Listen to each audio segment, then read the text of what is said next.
Hello, everyone. My name is Misty Gaither, and this is Quest, a journey into true crime and the paranormal. I am so excited tonight. I am here with my very special guest, Katie McVay. Katie, you're a Reiki Master. You read tarot cards. You organize paranormal events. You're a producer on Beacon TV.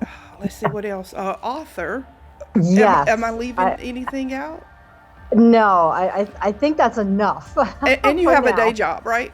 I have a day job, and you know as well as anyone that we wear lots of hats, and you know the secret, Misty, is we don't sleep, right? Right, it definitely that no sleeping going on our watch at all. Let's talk about how you first got into the paranormal.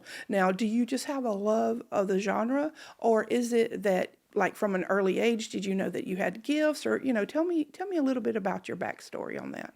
Like a lot of people, it started with my first paranormal experience. I was 16, and I feel like that's might actually be a little bit older. Most people that I talk to, and I'm sure a lot of people that you speak to, have paranormal experiences at a much younger age when they're very young, And I was 16 when I had my first experience, and that's kind of what kickstarted it for me. And then also, I'll age myself and date myself here, and I was a kid of the 80s. So I grew up watching some really gnarly, awesome horror movies too as a kid, like Poltergeist and the Freddy Krueger movies. And so I just had a love of horror and paranormal probably built into me from a young age. And then once I had my first paranormal experience, I think I was hooked. But honestly, Misty, at the time, I didn't know it was a paranormal experience. It was just this unexplained thing that happened to me. And now I know it to be paranormal. I haven't had anything happen to me like that before or since. So it's still unexplained as far as I'm concerned. And then from there, I just kind of went down a rabbit hole, paranormal wise. And now here I am all these years later, ghost hunting. Once it gets into your blood, I don't think it ever, goes away. And especially No. someone like creative like you just find other areas, to embrace the paranormal and promote it in a positive way. So that's really cool. Let's talk about the horror movies. Now, for some Yeah. reason, I don't know why, I started watching again this past week, Poltergeist 2. Oh, Yeah, with the okay. preacher. And Yeah. Oh, yeah, that preacher guy. I know Oof. he was so scary. He was scary back then, like Freddy Hmm. was, but I still won't watch Freddy. So I like watching those movies, but back then, compared to now, and you look at the graphics and the acting and everything, and it's like, oh, okay, but there's some that's just classics. They are. And even though like you said, even though there was no CGI back then in the 80s, they still hold up pretty well and they're still really scary. I know this isn't a horror movie, but the other day I actually found and watched for free the original Jaws movie. Hmm. Which I don't know if you would classify that as horror, but that movie was made in 1975 and or 74 or 75, and we all know it was an animatronic shark, but it's still watching it all these years later, still scared the bejesus out of me watching it. Some of these horror movies, these older ones, still hold up to this day, and I think that's great. It goes to show you don't really need fancy CGI to scare people. Yeah, and if you think about it, like the remakes of even Poltergeist and different ones that had the remakes, they just don't have that same, or they just don't grab you like those that did, back in the Yeah, day. So, yeah. yeah. Maybe it's the emotion. Do you think maybe the newer movies are missing that emotion? Because I feel like some of the older movies, there was that fear and there was horror, and you could really empathize with these characters who were going through, even though it was fake and fiction, but you could still there was still some emotion there, and you can empathize with them. And I think maybe that's part of the problem today. We're making movies, horror movies, maybe specifically, and paranormal movies that are lacking emotion. And if you think about it, like we have Insidious now, the Insidious franchise, we have the Conjuring universe, and to me, I enjoy watching all those, and it's Hmm. just I think that once you have a classic, it's hard to actually replace that with the same, like you said, the same, the world's different, we're older, but it's just like the relation that you have with it back then, like you were more in awe. And I guess like even The Exorcist, that still to Mm, me is still a scary movie in some ways. yeah. Not part two. Yeah, I think. I think you're right. And I think you nailed it. I think it is kind of the movies we grew up with as young kids. Well, in addition to your extensive resume, you also have this thing, and I'm looking over your, what is that, your left shoulder, and it's your Poe collection. You were like a Poe, would you say fanatic or aficionado, or what? I call myself a Poe geek, Oh, okay. just because the word it's easier to use. It's just easier to say. So I call myself a Poe geek, and I'm a paranormal geek. I'm a geek for a lot of things, but Poe is definitely top for me. We're all geek for something, right? Yeah, hey, we So all have our things, and but what was it about him that drew you so much? Like what, like you read a poem or a story that he wrote, and like some people would say, "Oh, okay, well that's kind of dark," and move on, and or maybe have yeah. an appreciation. But what is it about him that really just kind of sucked you in? I think we were all of us were introduced to Poe at some point in our childhood in English classes and middle school. We all read The Raven or The Fall of the House of Usher. All of us were introduced to Poe at some point in some literature class. So I guess my default answer is that I read probably The Raven. I probably read that and I just loved how it sounded. I loved the verbiage and I just loved how, all the different elements that he built into it, the fear and intrigue and drama and all the emotion. And the fact that it rhymed so beautifully too, really, I think kind of drew me in, even as a young kid, because I did go on partially, I think, because of his influence. I did go on to become an English major in college and become a writer. But I would say from an early age, I think my default answer is I was introduced to him in grade school. We probably read The Raven, and I was hooked. But I did take a departure from him for many years, and then I refound him. I don't know how that happened. I think we do that a lot as human beings. We get hooked on something, and then it kind of phases out and then we circle back around and we rediscover passions and loves that kind of resurface. So that's kind of my Poe journey. I was introduced to him as a young girl, probably reading The Raven. Honestly, I don't remember. And then he kind of fell out of my consciousness, and then all of a sudden, I would say in college, as an English major, I think I was reintroduced to him, rereading his stories and his poems, and I think then he was fully cemented into my consciousness as a 20-year-old kid in college. But let's talk about your books. I Yeah, know you've written at least three, or is there more? there's more. There's two that I've officially published. I've written six total, Okay. and some of them I wrote so long ago and they're terrible and they're really bad, so I never published them.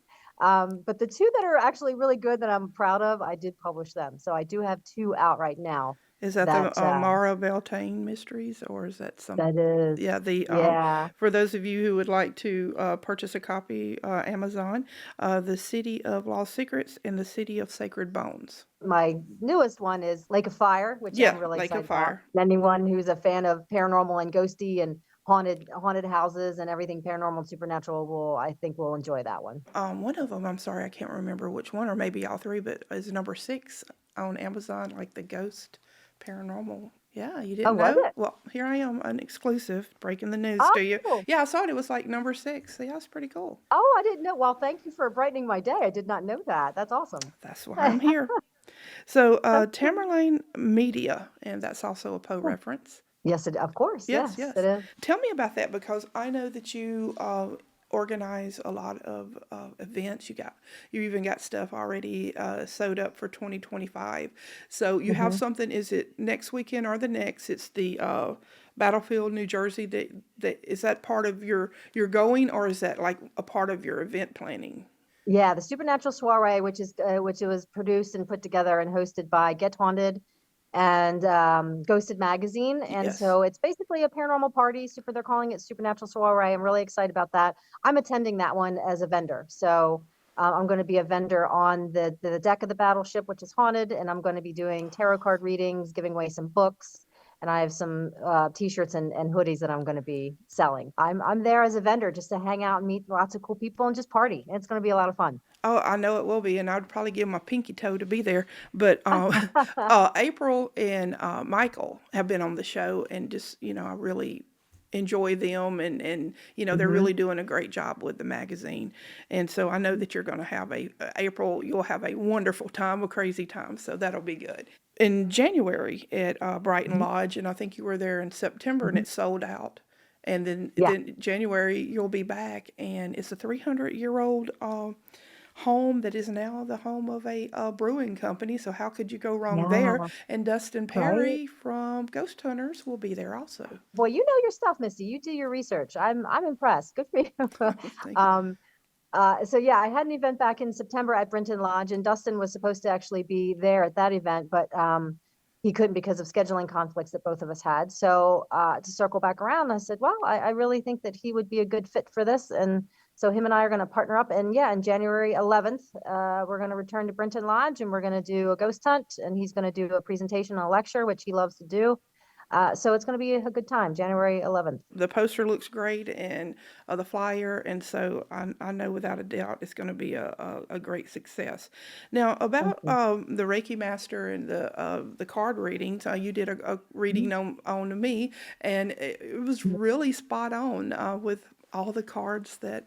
How many did you pull? Like five or six or something like Yeah. that. And it was really, I really appreciated you doing that. And it just like popped Well, up in my thank you. message, my messenger one day, like you, and you were like, just did my cards. And I was like, that is so cool.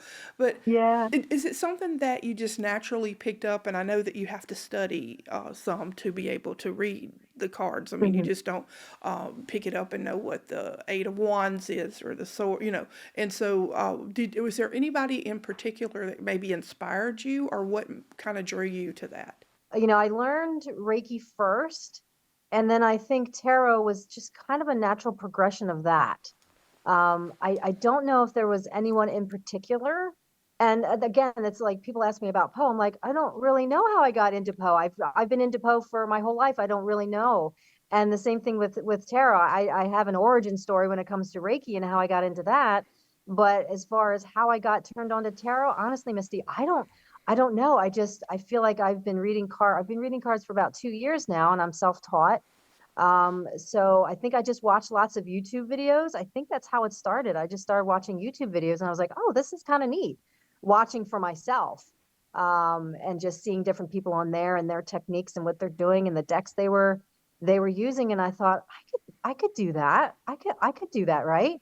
So I bought my first deck, and I was kind of self-taught, and I just spent months just kind of learning the different cards. And because of the Reiki practitioner in me, I do feel like I have some intuitive gifts. And so that plays a part in the tarot, of course, for me, is being able to tap into my intuition, and to tap into other people's energy to really help them through tarot. I think it was just kind of a natural progression, an extension of the intuitive energy work that I do, and that I really gravitated towards tarot. Now, what about the Reiki story? I'm hoping a lot of people will identify with this. This one comes from a spiritual awakening that I had, and it started back in 2018 when my father passed away from cancer. And my father was, a very big part of my life, and he was like my best friend. And I was already on a spiritual path, so I knew he was going to a good place. But what his death kind of kickstarted a spiritual awakening in me, and I woke up and I was like, I can't continue to live this life anymore. And I think a lot of people can identify with that. And that just kind of started me on the path. And fast forward 2 years later, and I found myself kind of in a dark place, I guess you could say. I was diagnosed with some autoimmune diseases. I was diagnosed with a lung disease. I was really sick, and that started to mess with me mentally and emotionally. And so I was looking for an outlet. Traditional medicine really wasn't enough for me, and I was looking for some kind of spiritual outlet, and I just found Reiki. I went for my first Reiki session, and that person changed my life. I walked out of that Reiki session a changed woman, and I was like, oh my gosh, I want to be able to do this for the rest of my life, and I want to be able to help people. And I then mentored under this woman. Her name is Shelby, and she is fantastic. And I spent the next year of my life mentoring under her and healing at the same time, healing myself physically, healing myself mentally, spiritually, because of that experience. And through all the pain, emotional pain, physical pain, spiritual pain I was in, I found Reiki, and I'm not even kidding when I say that Reiki saved my life. I honestly don't know where I would be right now because I was such in a deep, dark place. And I didn't know if I'd be able to pull myself out of it. And Reiki did that for me. Reiki, and my head's tingling as I'm saying that. I literally feel like Reiki saved my life. I don't know where I would be right now if I hadn't found Reiki. And now I feel like I want to pay it forward. So I spent a year of my life becoming a Reiki master, and now I'm learning the energy work, and I want to help people the same way that Reiki helped me. I want to help them heal on all kinds of different levels. And I really liked what you said about paying it forward, because I'm just like a staunch promoter of that. We have gifts, we do this, and it is so important that we pay it forward, that we do mentor other people and on their Mhm. journey too. And I think sometimes people kind of forget about that, about what drew them to this field or what drew them to their gifts. And so I really appreciate what you're doing, and how it changed your life. And I think that it's Mhm. really cool that you're wanting to give that same opportunity to someone else. Yeah, thank you. And I think you and I are very alike because you do the same thing. You're a medium as well, right? So and psychic, and you help people. So I think that's why you and I kind of connected. We're the light workers, right? We want to Yeah, help that's what we people. are. Team That's light what we worker. are. We're always trying to find that piece of evidence, or just that magical. I don't know what it is. Is it the thrill of the hunt, or is it that we want to Mhm. change history, or we want to learn more about history? And there's a quote by Edgar Allan Poe that Mhm. I think that really fits, with what that we try to do. We have the equipment, we have ourselves, and we try really hard to make everything, fit this mystery. Come on, let's find this out. Why is this like this? But he said there are some secrets which do not permit themselves to be told. Yes. And do you think that just some of the spirits that we're trying to find, or the answers that we're trying to find, in haunted locations, or this and or that, do you think that it's like some there may never be an answer to? Well, first of all, I love that you chose that quote by Poe. Oh my God, that's awesome. And I wish I knew what poem that was from, and I don't know. It's the man Um, of the crowd. The Man of the Crowd. Okay, that's one of his short stories. That's awesome. Thank you for sharing that. And that's a great bridge. So yeah, I think that there are some things that we will never understand, and some things that we're not meant to. Um, and as far as the ghost hunting component of it, yes, we go out there with all of our equipment, and it boops and it beeps and it lights up, and we sit in dark rooms and we travel for hours. And sometimes all we get is one disembodied voice, or we get one EVP, or one little shadow figure, right? And sometimes that's enough. We're like, okay, we know there's something here. And then there are some of us who want to dig a little bit deeper. And the deeper we dig, I find, and you probably know as well as anyone, that sometimes the more you dig, the more questions you have. The more answers that you find just brings up more questions, right? And I hate to sound awful and speak this way about human beings, but I think that uh, our brains may not even be able to handle some of the truths that are out there, right? I think some things are just so beyond maybe our comprehension that we may not even be able to understand it. But I think that we'll just continue to dig and dig and dig. I think the universe, and I say the word universe a lot, I think the universe will give up some of its secrets, and we'll figure it out. But I think there's some things maybe need to stay hidden. That if the truth were revealed, it could be harmful to the universe, or to the environment, or to human beings. So I think there may be even some things out there that need to remain hidden for our highest good, and for our it sounds cruel to say that there are some things that are meant to be hidden and not revealed, but I think in some cases that might be for our highest good if it doesn't come to light. Because if you think about it, alien abduction and stuff, you think about Betty and I think it's Barney Hill back in the day, what, in the 50s, 60s, 70s, whenever that was. And then they were Mm-hmm. trying to tell their story and everybody was like, they're crazy. They don't know what they're talking about. And then I think Right. it's Todd Walker or whomever else. And, and the aliens came and then we have the Men in Black movies. And then the people, the pilots would see the UFOs and, oh, they're crazy. The conspiracy and Roswell and, Mm-hmm. Area 51, this and this. And now, what's happening now? It's Yeah, coming to light that maybe it's coming to all light. this time, these people Mm-hmm. may have been telling the truth all this time because there is, there's proof out there. That's a nod to another show, but it is true. Mm-hmm. It's like the timing isn't always the right timing. With the paranormal field being more accepted now, than it Mm-hmm. was back in the 50s, 60s, 70s, even. We learn about aliens and stuff, and we're like, oh, okay, well, that makes sense. And, is it, all the answers aren't there, but it's starting to make sense, and they're having more It's starting proof than to, they ever have. So, yeah, I mean, right. we chase spirits and we chase things that some of us, always can't see. And, we're trying to tell people, Mm-hmm. this is how I feel this. I feel this. And you try to tell them, and then they're like, oh, I don't know, because they don't feel it.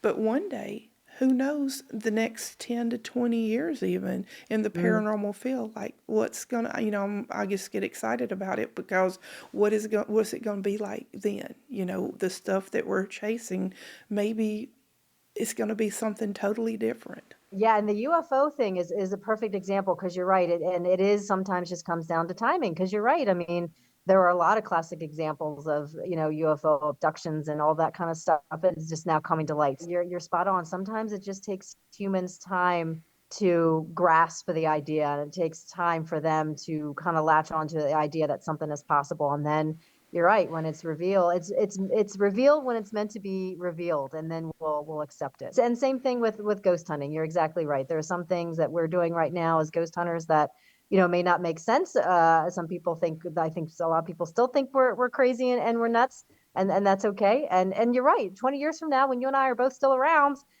You know it. the whole, you know it damn straight. Right. Things are going to look a lot different, and we're going to be around to see it, and I can't wait. I know it's going to be great because if you think about it, like Hans Holzer, back in the day, even the Warrens, when they first started out, like the equipment was so, during that time, I'm sure that it was great, but they didn't have all the bells and the whistles and the Boo Bears and everything that we have now, the music boxes. And I mean, it's just for everything. I mean, we have that access now. We have the phone and we can just pick up the phone and use an app or order it all online or wherever. Hmm. And Hmm. I wonder their time, but they did the groundwork for us.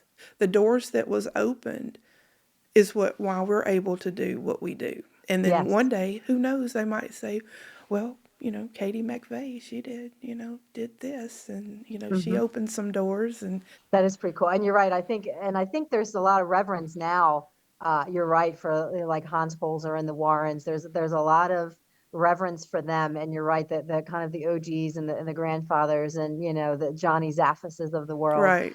who really did set the stage for us. And they did a lot of the leg work, and then they passed the baton.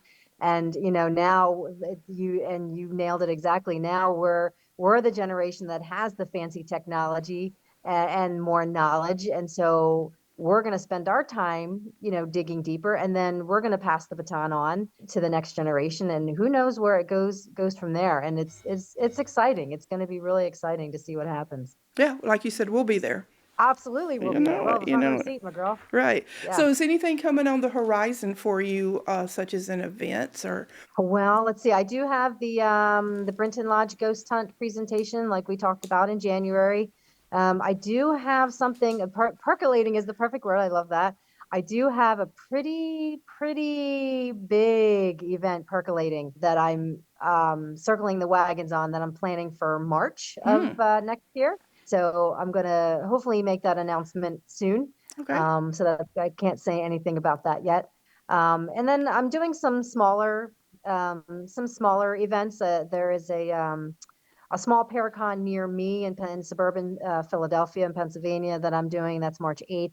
And it's a paranormal convention. And I'm going to be a vendor there. It's called the Bucks County Paranormal Convention. Okay. So I'm going to be there in March. But as far as the rest of the year, I don't really have anything planned other than the Supernatural Soiree. But that's kind of it. I'm kind of easing into the new year and just kind of planning next year. And maybe you and I don't know. Yeah, we're talking about it. I Shh. know. Yep.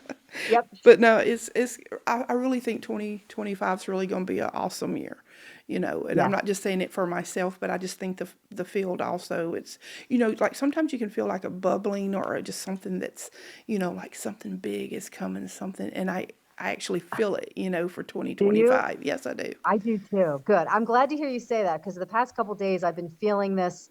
I don't know how to explain it, Misty. This kind of this excitement over nothing. I'm like, why? I'm feeling, yeah, I feel it too. There's this energy swirling around a lot of us. I think a lot of us have a lot of big things that are going to happen for us in 2025. So yeah, I'm glad you feel that too, because that's going to happen for a lot of us, I think. I believe it. And you know what? I Yeah. appreciate you so much being on the show. I hope you'll return and talk about maybe the lodge and the big announcement that you're going to, that you can't talk about right now. And so everybody, be sure to check out Katie McVay. She has books on Amazon. You can go to Tamerlane Media. So I really appreciate, you tuning in and watching the show. And I will see you again next week. Thank you.